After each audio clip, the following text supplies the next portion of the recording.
Hello, my friends. Welcome back. We're going to keep reading Ella Enchanted by Gil Carson Levine.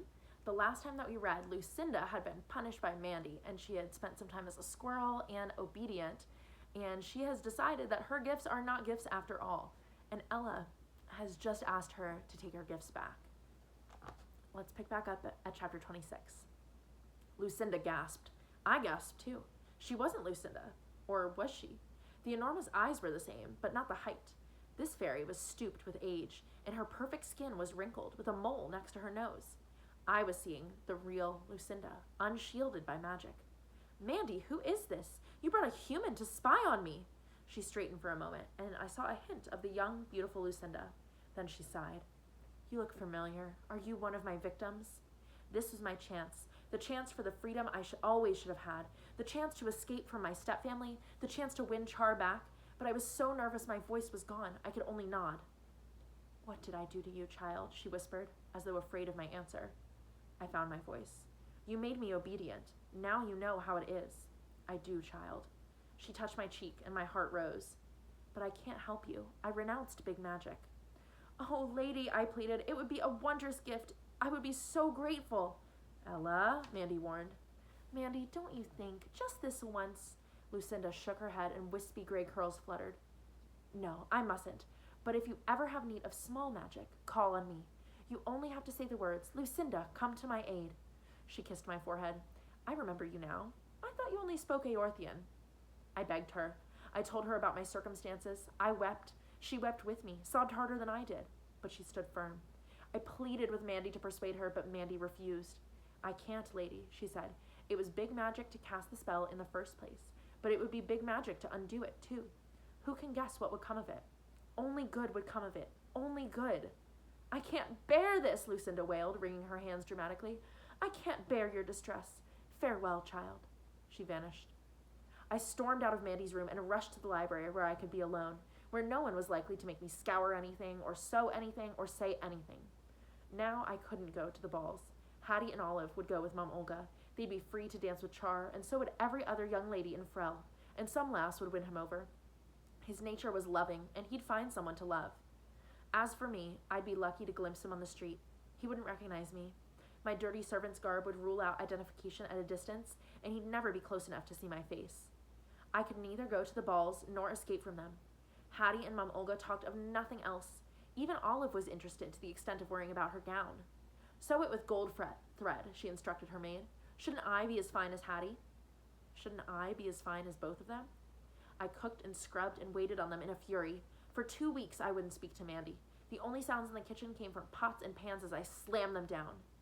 Then it came to me. Why couldn't I go? Char needn't know I was there. Everyone would be masked, at the beginning at least, although most would unmask quickly so he could admire their beauty. I never would. I'd see him, but he wouldn't see me. Where was the harm if he didn't recognize me? I decided to do it. I would fill my eyes with him. If I could approach him safely, I'd fill my ears. If anyone questioned me, I wouldn't be Ella. I'd invent a new name. I'd be content in his presence, nothing more. I'd have to be careful of Hattie and Olive and Mom Olga. They probably wouldn't recognize me in a mask and an elegant gown, but I'd do well to keep away from them, especially from Hattie. I made up with Mandy and told her my plan. She didn't comment on the risk I'd be taking, only asked, Sweet, why go and break your heart again? My heart was still broken. I would see Char and it would mend. I'd leave him and it would break again. There would be 3 balls. My heart would break 3 times. I had grown tall enough to wear mother's gowns. Mandy chose the best 3 and altered them in keeping with the current fashion, even adding a small, graceful train that would follow me everywhere. Small magic, she said. She also found the mask I'd worn at Father's wedding, white with tiny white beads along its edges. In the days preceding the ball, if there were moments when Char and the balls weren't in my mind, they were when I was asleep. Awake, I'd picture myself, radiantly beautiful, mounting the palace steps. I'd be late and the whole court would be there already. An old servant would mutter, At last, a damsel worthy of our prince. People would turn to stare, and a sigh of envy or appreciation would rustle through the assembly. Char would hurry to... I wouldn't allow him to see me. The old servant might approve of me, but I would slip in, unnoticed by anyone else. Within, noblemen in my proximity would beg me to dance. I'd oblige them, and the steps would carry me near Char. He'd see me and wonder who I was. After the dance, he'd attempt to find me, but I would elude him. The next time he'd see me, I'd be in the arms of another partner. I'd smile at the stranger, and Char's heart would be touched. He'd My thoughts were nonsense. I would see Char and be invisible to him. Perhaps I'd see him fall in love with another maiden. At night I searched my magic book for illustrations of Char or anything written by him. But the book fell open to pages written in Aorthian, written by Areta in her diary. I read eagerly. She wrote, "The inn has never had such important guests before. Prince Chaumont and his knights stayed here last night. Mother was so nervous she backed into the trestle table while curtsying. It went over, and Aunt Enepe's vase smashed into 100 pieces. Mother, father, I, Alo, Uflimi, Itzi, and even Item went down on our knees, picking up shards so the prince wouldn't step on something sharp. It was so crowded on the floor, I bumped into someone's shoulder. When I turned to apologize, I was face to face with the prince, who was crawling about with the rest of us. He insisted on paying for the vase. He said it never would have happened if not for him. Then he apologized for knocking into me. I couldn't answer him. No words would come. I could only nod and smile and hope I didn't seem too much of a bumpkin. At dinner, when I brought his ale, I did manage to speak, perhaps because I truly had a question, not simply a wish to impress. I told him I'd been at finishing school when Ella ran away, and I asked if he knew whether she was safe. When I said her name, one of the knights called out, "The ogre tamer! Whatever happened to her?" The prince was quiet for so long after my question that I worried I'd offended him. But when he spoke, he didn't seem angry. "You were her friend?" he asked. "You liked her?" I told him Ella was the best friend I'd ever had. He paused again, and I feared he would say she had died. But he finally answered that he believed her to be well and married to a rich gentleman. He added, "She is happy, I think. She is rich, so she is happy." Without thinking, I blurted, "Ella doesn't care about riches." Then I realized I had contradicted a prince. "How do you know?" he said. I answered, "At school, everyone hated me because I wasn't wealthy and because I spoke with an accent. She was the only one who was kind." "Perhaps she has changed," he said. "I don't think so, Your Highness." I contradicted him twice. That was the end of our conversation, and I shall remember it forever. I watched him all evening, before and after we talked. Before, he had talked and joked with his men. After, he spoke no more. Married? How could it be? I wish I could see her again. I wish I could see Areta. I wished I could have seen Char's face when she defended me, but no illustrations accompanied her journal. December 12th, the day of the first ball, dawned clear and mild, but by noon, clouds had gathered and the wind had become sharp and cold. My gowns hung in Mandy's wardrobe. The glass slippers Char and I had found were safely buried at the bottom of my carpet bag. Since they'd been hidden under my petticoats, there was little likelihood that Char would see and identify them. Hattie's preparations began after breakfast and continued endlessly. "It's not tight enough, Ella. Pull harder." "Will that do?" My fingers were striped red and white from tugging at her laces. If she could still breathe, I wasn't to blame. "Let me see."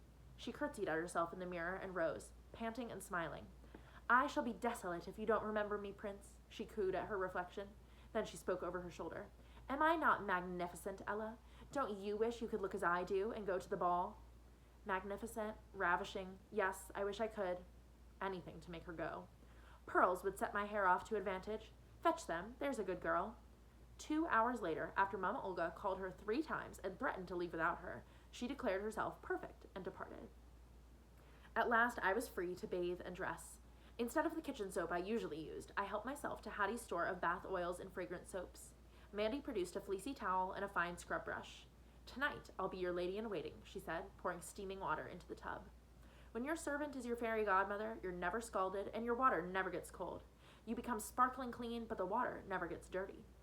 I soaked away a year of cinders and grime and Mama Olga's orders and Hattie's edicts and Olive's demands. When I rose from the bath and stepped into the robe Mandy held for me, I was no longer a scullery maid, but an equal of anyone at Char's ball. My gown was a spring green, embroidered with leaves of darker green and plump yellow buds. Mandy had done her work well. In accordance with the latest fashion, my waist tapered to a narrow point and my train trailed 2 feet behind me. In the glass, I saw Mandy curtsy. "You're lovely, lady." She seemed close to tears. I hugged her. She squeezed me tight and I inhaled the sweet smell of freshly baked bread. I turned back to the glass and raised my mask, which covered most of my forehead and half of my cheeks, with small holes for my eyes. With half my head hidden, my mouth appeared strange and unknown, even to me. The transformation was thorough. With the mask, I was not Ella. Nor was I perfectly dressed. I had no jewels. My throat was unfashionably bare, but it would have to do. I didn't have to be the most elegant creature at the ball. I only had to see Char. When I ran down to our front door, I discovered that icy rain was falling in sheets. If I walked the quarter mile to the castle, I would be soaked. I could go to the ball without jewels, but not wet through and shivering. "Mandy, what can I do?" "Oh, sweet, You can stay home. I knew there would be 2 more balls and that it probably wouldn't sleet tomorrow, but it might, and I had my heart set on going tonight. Isn't there some small magic, a fairy umbrella, something that would keep me dry? No, love, not small magic. The weather was such a stupid thing to separate me from Char. Mandy hadn't made the rain, but she could have ended it. I wish you were a real fairy, one who wasn't afraid to do anything. I had a mad idea and acted on it without considering its wisdom. I said the words Lucinda had taught me. Lucinda, come to my aid. If anyone would think keeping me dry wasn't big magic, that one would be Lucinda. Ella, Mandy protested, don't! The order came too late. Lucinda appeared between us. She still looked old, but she stood straighter than the last time I'd seen her, and many of her wrinkles had disappeared. Ah, sweet child, you need my help. She smiled, and the young Lucinda shone through. So long as it's not too big, I shall do what I can. I explained. Going to a ball? Like that? No, it won't do. She touched my neck, and it was hung so heavy with jewels that it took all my finishing school training to keep my head up. Mandy snorted. Perhaps it's too much for small magic, Lucinda agreed. The weight vanished, replaced by a thin silver chain, from which hung a white lily made of the same kind of glass as my slippers. I felt a slight pressure on my head and lifted off a tiara fashioned as a garland of the same flowers. It's beautiful. Lucinda replaced it on my hair. Now you need a coach. That shouldn't be too troublesome. How can you call a coach small magic? Mandy demanded. And horses and a coachman and footmen, people and animals? You've forgotten your lesson. No, I haven't. I won't shape them from air. I'll form them out of real things. That should satisfy your scruples, Mandy dear. Mandy grunted, which I knew was not agreement, but Lucinda continued gaily. Earlier this evening in Frel, I spied a giant's cart filled with pumpkins. An orange coach would be splendid. A rumbling noise reached us. Outside, a mass darker than the storm took shape and grew larger. A 7-foot-high pumpkin rolled toward us and came to rest in the street outside the manor. I watched Lucinda. She muttered no incantations, waved no wand. For a moment, her gaze shifted, and she seemed to stare within, not out. Then she winked at me. Look, child. The pumpkin had been transformed into a gleaming coach with brass door handles and windows through which lacy curtains peeked. Mice will make plump horses, she said. 6 fat brown mice raced along the tiles of the hall. They vanished, and 6 horses appeared before the coach. A white rat became the coachman, and 6 lizards were transformed into footmen. They're beautiful, I said. Thank you. She beamed. Mandy glowered. Anything can happen, you idiot. What can happen? I'll make it safer. Ella, child, you'll have to leave the ball early. At midnight, your coach will become a pumpkin again, and the animals will regain their original shape until your next ball. The tiara and necklace will disappear. I would only have 3 hours with Char. They would have to be enough. Ah, how glorious to be young and going to a ball. Lucinda vanished. Glorious. Yes, to see Char, nothing more. Goodbye, Mandy, I said. Wait! She ran to the kitchen. I stood impatiently and gazed outside. As I watched, an orange carpet unfurled itself and rolled from the coach's door to ours. If I waited much longer, it would be wet and useless. Mandy returned with her umbrella, uncompromisingly black and with 2 bent spokes. Here, love. I hope you won't be sorry. I won't hug you and muss your dress. She kissed me. Go now. I stepped onto the carpet and raised the umbrella. The coachman jumped down from his perch and opened the carriage door. And that is the end of chapter 26. So Ella is on her way to the ball in her magic coach with her glass slippers. Sound familiar? Make sure you come back tomorrow and we'll see what happens next. See you guys then.